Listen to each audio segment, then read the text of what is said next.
look at this photo. This is a mom from Indiana who headed toward the coast while millions were evacuating. This picture of her rescuing a 7-year-old girl from the floodwaters quickly went viral. She's joining us now. Please welcome Amber Hersel.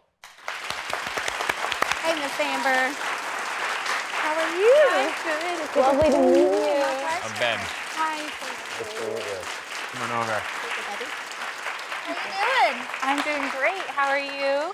Can't complain. All is well. Thanks So- for being here. You drove all the way from Indiana to help out. Is that correct? Yes, that is correct. Why?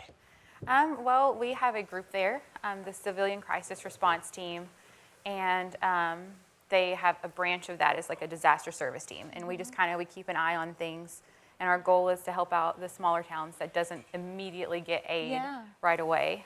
That might not have the same resources. Right, yeah, a lot of the bigger cities have resources, and that's where, American Red Cross and FEMA and stuff all kind of move in, and we're kind of the smaller group that goes to the small towns that doesn't have those resources and tries to help, because, there's just as many people there that, get trapped or... Definitely. Yeah. What were you thinking? What was going through your mind when you were headed toward the storm?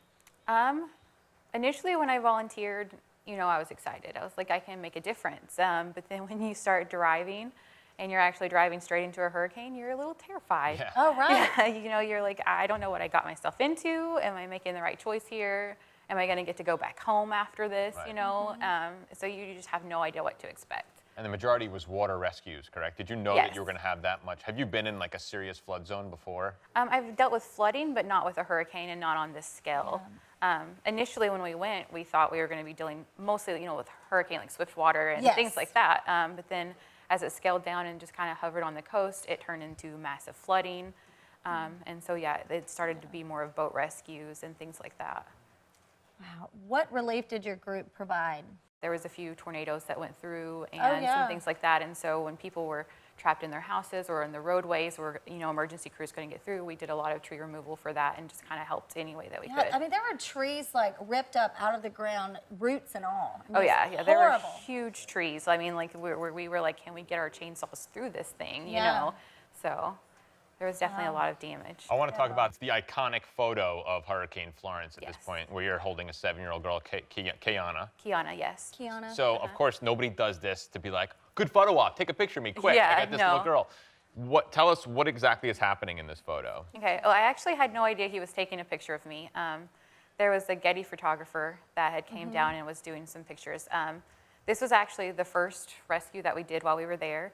We had gotten a call at about 4 a.m. on Friday from a fire department saying that they had 911 reports, people were trapped and the water was rising, and I guess they just didn't have the resources to help these people.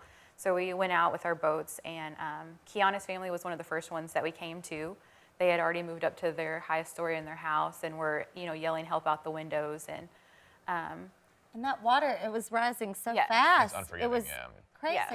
Yeah. And for this one, I was waiting on the shore with the fire crews and the emergency responders, and when the boat came in, the little girl, it was Kiana and her 2 siblings, and you could just tell she was shaken, she was scared, and you can't really tell in the picture, but the rain there was pelting. It's hard, it hurts, like it's it almost stings. like hail. Yeah, it really, it like physically hurts, and we were having to walk straight into it to get to the fire department that was there set up, and so I was like, do you want me to carry you? And she's like, yes. And so I picked her up and carried her, and she looked at me, and we just kind of talked for a little while. What were you saying? What were you talking about in that picture to calm her down? I asked her about her family. She was telling me about her pet. They had a dog, and told her that I had a 7-year-old daughter the same age as her. And we just we talked about, nothing and everything, just to distract her from what was going on. And you helped rescue her family as well. Yes. Yeah, we brought in her entire family, including the dog.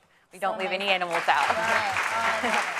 It's amazing the strength you find, the emotional strength. Did you find strength in yourself? You're holding a 7-year-old girl of a pretty far distance, as well as being faced with such trying things emotionally. Did you find strength in yourself that you didn't know you had? Absolutely.